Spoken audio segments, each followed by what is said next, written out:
सामान्यतः मंत्री कितने प्रकार के होते हैं? कितने प्रकार के? पहला, दूसरा, तीसरा, उपमंत्री। एक बात बताइए, विभाग का प्रमुख मंत्री कौन होता है? सभी निर्णय कौन लेता है? कैबिनेट मंत्री का सहयोगी कौन होता है? राज्य मंत्री। और कैबिनेट मंत्री का सहयोगी कौन होता है? राज्य मंत्री और उपमंत्री।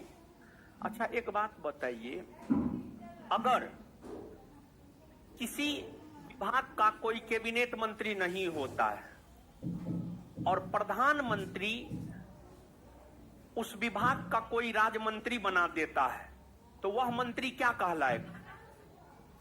स्वतंत्र प्रभार का मंत्री। वह मंत्री क्या कहलाएगा? स्वतंत्र प्रभार का मंत्री। इसके बाद प्रधानमंत्री और उनके 2-4 विश्वसनीय कैबिनेट मंत्री और उनके परिवार के सदस्य, उनके विश्वसनीय परिवार के सदस्य और मित्र को मिलाकर जो कैबिनेट बनता है उसे क्या कहा जाता है? उसे क्या कहा जाता है? और प्रधानमंत्री अपने सभी प्रमुख निर्णय किचन कैबिनेट के मदद से ही लेता है। प्रधानमंत्री अपने सभी प्रमुख निर्णय किचन कैबिनेट के मदद से ही लेता है। इसके बाद आगे बताइएगा, मंत्री परिषद और मंत्रिमंडल में बड़ा निकाय कौन है?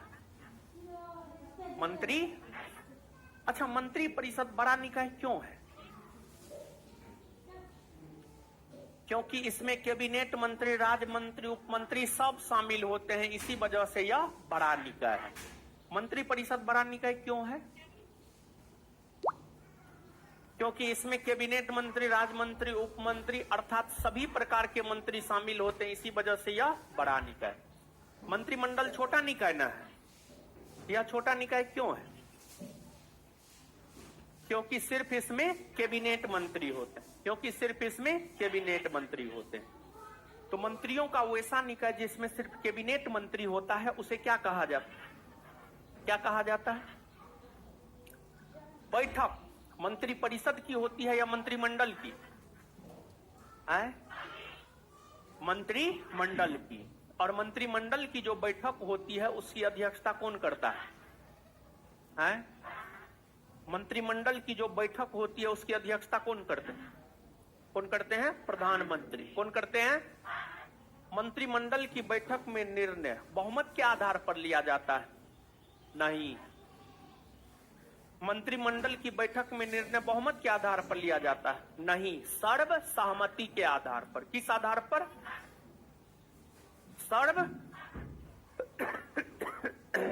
अच्छा, मंत्री परिषद का जिक्र मूल संविधान में था? हाँ।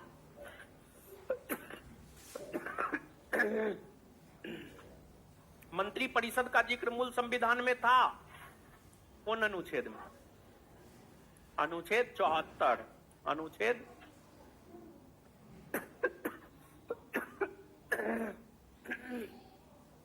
कौन अनुच्छेद यह कहता है कि राष्ट्रपति को उसके कार्यों में सलाह एवं सहयोग देने हेतु एक मंत्री परिषद होगा? अनुच्छेद 74। कौन अनुच्छेद यह कहता है कि राष्ट्रपति को उसके कार्यों में सलाह एवं सहयोग देने हेतु एक मंत्री परिषद होगा? 74 ना। कौन अनुच्छेद कहता है राष्ट्रपति को उसके कार्यों में सलाह एवं सहयोग देने हेतु एक मंत्री परिषद होगा? 74 ना। अच्छा, मंत्री परिषद द्वारा दिए गए सलाह एवं सहयोग को राष्ट्रपति एक बार पुनर्विचार के लिए लौटा सकता है?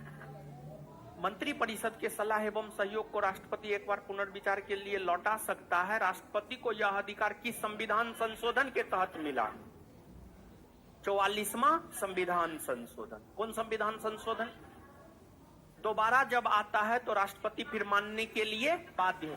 दोबारा जब आता है तो राष्ट्रपति उसको मानने के लिए। ये बात समझ में आया आपको? चलिए ठीक है। इसके बाद आगे बताइएगा, मंत्री परिषद मंत्रिमंडल हो सकता है? हाँ, मंत्रिमंडल मंत्री परिषद हो सकता है? नहीं। मंत्रिमंडल मंत्री परिषद हो सकता है? नहीं हो सकता है। अच्छा, एक बात बताइए, भारतीय संविधान का एकमात्र अनुच्छेद कौन है जिसमें मंत्रिमंडल का जिक्र है? अनुच्छेद 300। भारतीय संविधान का एकमात्र अनुच्छेद कौन है जिसमें मंत्रिमंडल का जिक्र है? अनुच्छेद 300। क्या मंत्रिमंडल शब्द मूल संविधान में था? नहीं ना था। मंत्रिमंडल शब्द मूल संविधान में था? किस संविधान संशोधन के तहत जोड़ा गया?